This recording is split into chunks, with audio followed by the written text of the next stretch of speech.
Hello, আমরা যখন বাজারে যাই নিজেদের ড্রেসের জন্য কাপড় কিনতে, বাজারে দেখি অনেক ধরনের কাপড়ের ভ্যারাইটি থাকে, যেমন silk, georgette, crepe, rayon, linen, cotton, বিভিন্ন ধরনের কাপড় থাকে এবং কাপড়ের ভ্যারাইটির শেষ নেই। কিন্তু তোমরা যারা নতুন নতুন সেলাই শিখবে বলে ভাবছো বা স্টার্ট করতে চাইছো, তারা মার্কেট থেকে কোন কাপড়টি চুজ করবে নিজের সেলাই শুরু করার জন্য? দেখো, ক্রেপ, জর্জেট, সিল্ক এই ধরনের কাপড় কি হয়, একটু পিচ্ছিল টাইপের হয়। এগুলোকে হ্যান্ডেল করা, কন্ট্রোল করা যারা একদম নিউ সেলাইয়ের কাজে, তাদের একটু কষ্টকর হয়ে যায়। পিছল হওয়ার কারণে ভীষণ সরে সরে যায় জায়গা থেকে।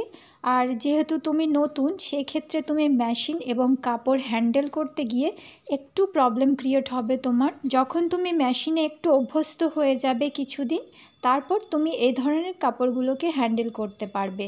তাই তুমি এই ধরনের কাপড় দিয়ে কখনোই স্টার্ট করতে যাবে না। তো যারা একদম বিগিনার্স, নতুন নতুন সেলাই কাজ শুরু করছো, তাদের জন্য একদম বেস্ট অপশন হচ্ছে কটন বা সুতির কাপড়। সুতির কাপড় এই কারণেই বেস্ট, কারণ সুতির কাপড় যে কোনো সিজনে পরে তো কমফোর্টেবল অবশ্যই, আর তাছাড়া স্টিচিং করার ক্ষেত্রে বা সেলাই করার ক্ষেত্রে ভীষণই ম্যানেজেবল।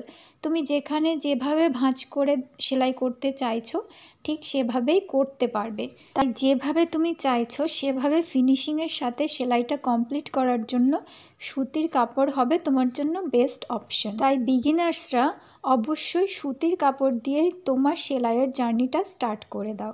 তাহলে দেখবে খুব ইজিলি প্রথমে যেই কাজটি হাতে নিয়েছো করার জন্য, সেই কাজটি কমপ্লিট করে ফেলতে পারবে ফিনিশিংয়ের সাথে।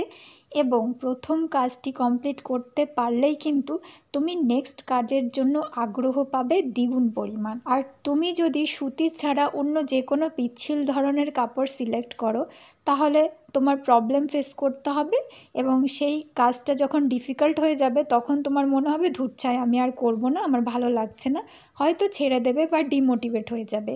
তাই কটনের কাপড় দিয়ে স্টার্ট করে দাও আজকে থেকেই।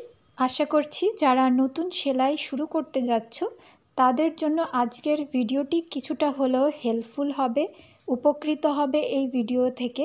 যদি ভিডিও ভালো লাগে অবশ্যই চ্যানেলটিকে সাবস্ক্রাইব করে পাশে থাকা বেল আইকনটি প্রেস করে দেবে, যাতে নেক্সট ভিডিওর নোটিফিকেশান তোমার কাছে সঙ্গে সঙ্গে পৌঁছে যায়। আর যদি ফেসবুক পেজ থেকে দেখে থাকো ভিডিওটি, তাহলে অবশ্যই পেজটিকে ফলো করে রাখবে। সবাই ভালো থাকবে এবং সুস্থ থাকবে। আর অবশ্যই ক্রিয়েট এ স্টাইল চ্যানেলের নেক্সট ভিডিওর জন্য অপেক্ষা করবে।